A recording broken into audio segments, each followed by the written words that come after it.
Baik. Bismillahirrahmanirrahim. Assalamualaikum warahmatullahi wabarakatuh. Waalaikumsalam warahmatullahi wabarakatuh. Alhamdulillah wassalatu wassalamu ala Rasulillah wa ala alihi wa sahbihi wa man wala amma ba'du. Alhamdulillah, kita masih diberikan kenikmatan yang sangat besar oleh Allah Subhanahu wa taala sehingga bisa menuntut ilmu yang mungkin orang lain tidak bisa menuntut ilmu tersebut. Ya, tapi antum Allah Subhanahu wa taala berikan kemudahan. Adab kepada Allah Subhanahu wa taala yang terakhir adab keberapa?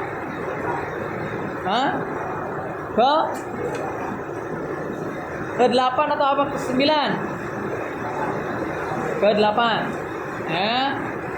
Adab yang terakhir adalah adab ke-8, yaitu mentaati perintah-perintah Allah Subhanahu wa taala dan menjauhi larangan-larangannya, yaitu menjaga dan melaksanakan amalan-amalan yang wajib dan sunnah.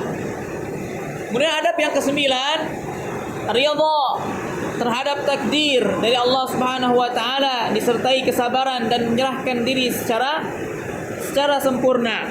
Ya. Ini udah sepertinya ya. Ini udah. Tapi enggak masalah.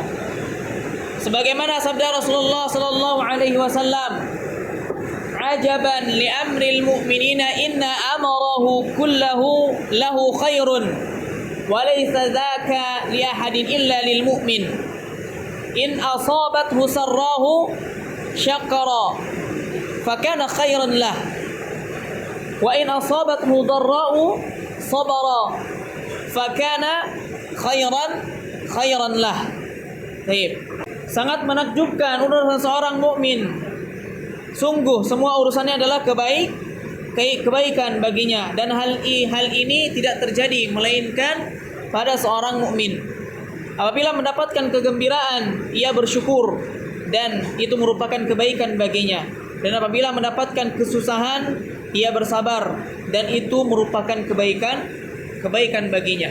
Kemudian yang ke-10 adalah mengakui berbagai keutamaan, nikmat dan karunia yang besar hanyalah milik Allah Subhanahu wa taala dan mensyukurinya.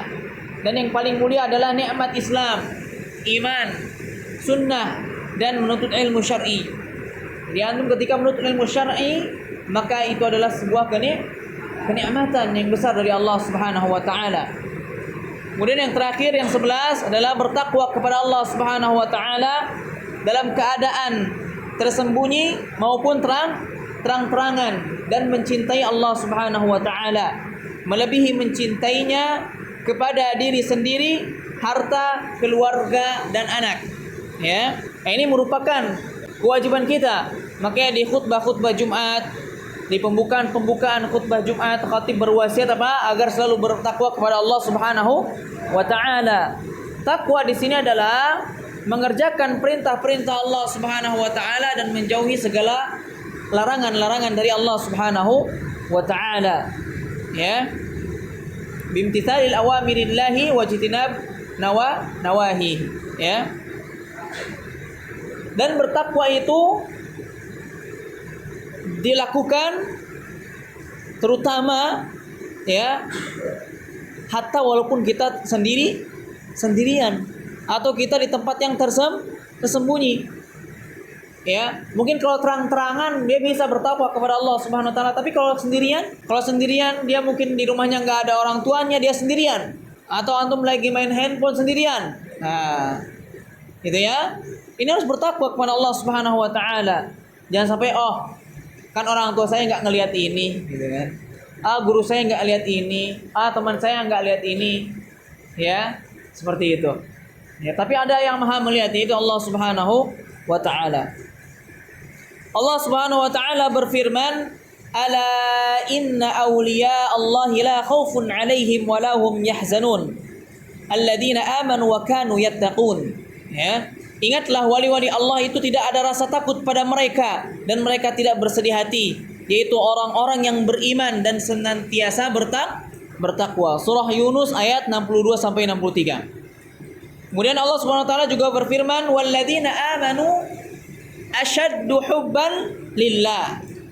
Adapun orang-orang yang beriman sangat cintanya ya, sangat besar cintanya kepada Allah Subhanahu wa taala. Surah Al-Baqarah ayat 165. Nah, ini adalah 11 adab ya kepada Allah Subhanahu wa taala. Itu ada 11 adab yang telah kita bahas bersama-sama. Tayyib, jazakumullahu khairan. Subhanakallahumma wa bihamdik asyhadu an la ilaha illa anta astaghfiruka wa atubu ilaik. Assalamualaikum warahmatullahi wabarakatuh.